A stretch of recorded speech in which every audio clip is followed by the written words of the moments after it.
Every weekday morning and every afternoon in every city and town, we are putting our children in harm's way. It's very like passive smoking, actually. Yeah, the chemicals involved are the same, and the route of exposure is the same, and the diseases are the same. Vehicles idling at school drop-off and pick-up.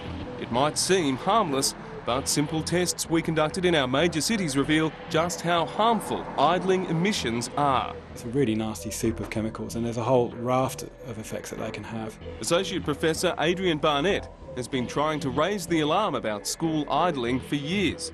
He researches air pollution at the Queensland University of Technology. We know that cars kill people when there's accidents, and there are massive campaigns about not drink driving, not texting. But actually traffic pollution actually kills more people than all those problems put together. Australia has one of the highest rates of childhood asthma in the world.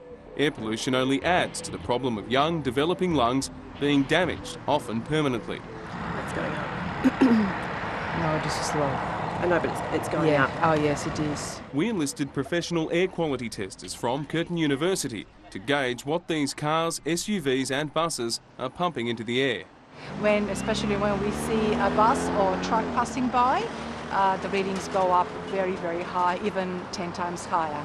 Testing at schools revealed carbon monoxide, nitric oxides and particulate matter, curbside. Of the more than 100 cars we observed this morning, only 4 drivers turned their engines off as they unloaded their kids, gave them their bags and watched them walk into the school grounds.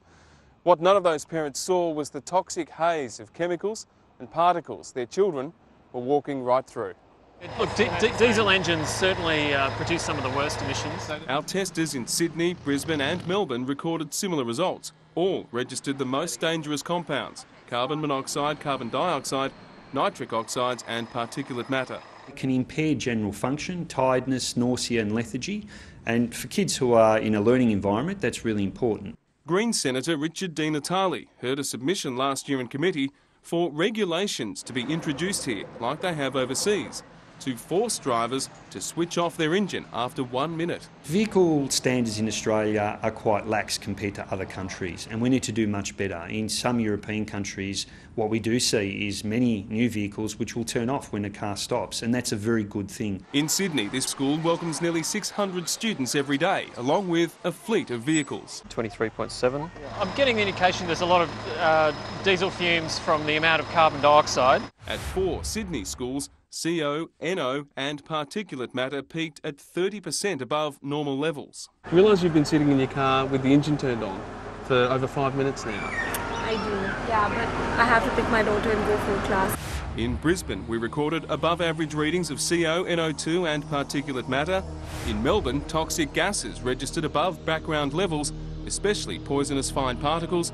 And in Perth, we recorded peaks of carbon monoxide and particulate matter. Oh, this is a very serious problem. We know that air pollution causes more deaths than the road toll in Australia. In the US, Canada, Europe and the UK, laws have been introduced to stop cars sitting alongside schools with their engines on. Most recently, a bus company in Massachusetts was fined $33,000 for excessive idling at schools.